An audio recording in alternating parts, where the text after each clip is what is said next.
Hello, English 101, Section 7506, and hello to you, Professor O'Connell. My name is Leland Fox, and this is the brief explanation and final examination looking at my paper, A Lifelong Photographic Journey. In my paper, I tried to portray kind of my life similarly to Jarian's. Her life having a lifelong journey through becoming a lab tech and research scientist, etc. And I try to present my experiences similar. I've not actually reached the level she has, obviously. I'm only in my early 30s. Even so, I'm also very adverse to the new academic endeavors that, would be necessary for me to attain another degree. I'm hopefully not dissuading others from taking that path, though. That is important. We have people just in photography may not be necessarily needed for what I want to do. I tried to use Kane a little bit to highlight some common personality traits found in photographers, and also to tie it together the variety of photographers and similar personality traits you might find in them. Why do you care, and why should others care? Well, I do genuinely want others to find a good career, a job that means, or not a job, a calling, something that means something to them, more than just a job, more than just a steady job, that is. I feel like I'm coming from a different direction than most. I've had several jobs, I've worked most of my life, and I've struggled to find a career, and now that I actually have, it's something that's very important to me. And as much as I have portrayed myself as set in my ways, I'm actually taking on new tasks and working in a new nonprofit doing urban farming. So there is a new journey of self exploration there for me. And, well, it's important for everybody, I believe, to take journeys of self exploration, find, little parts of themselves maybe they not even know exist. To thy own self be true, and all that. What did I learn? Well, I chose to speak with people I'd already talked to before and known have achieved goals that are similar to mine and what I want to achieve in the future. Owning and running my own small business, like Gil, who gave me my start in the industry. Achieving academic success, possibly. That's an older goal of mine, not so much recently.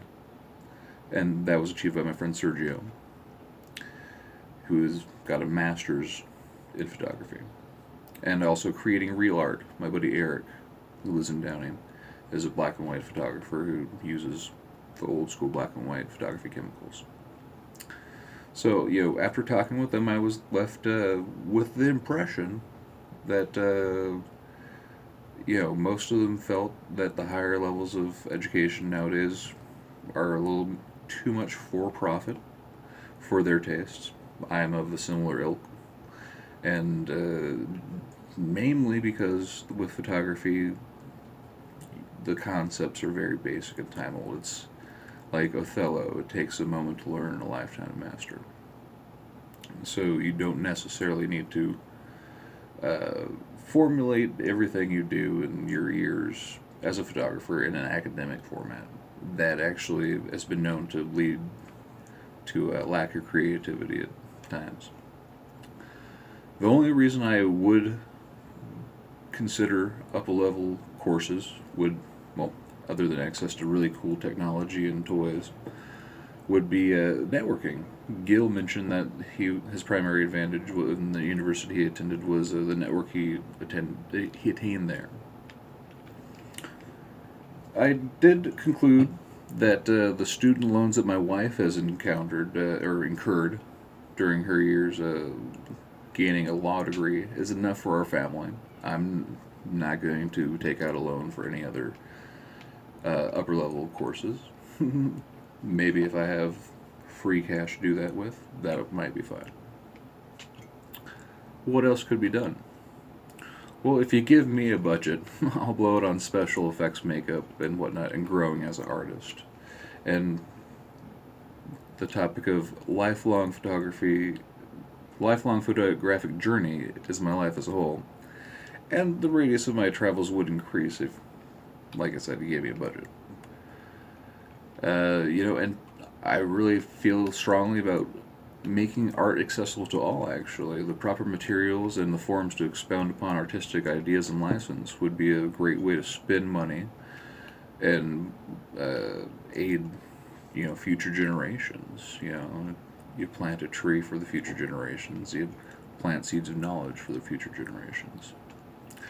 If your goal, like mine, is to grow as an artist, one must live life, learn new things, question the old, listen, touch, smell, hear the world for all its wildflower effervescence and humanity's repugnance. Thank you for your time. I hope you all take a journey of self exploration. Enjoy the day.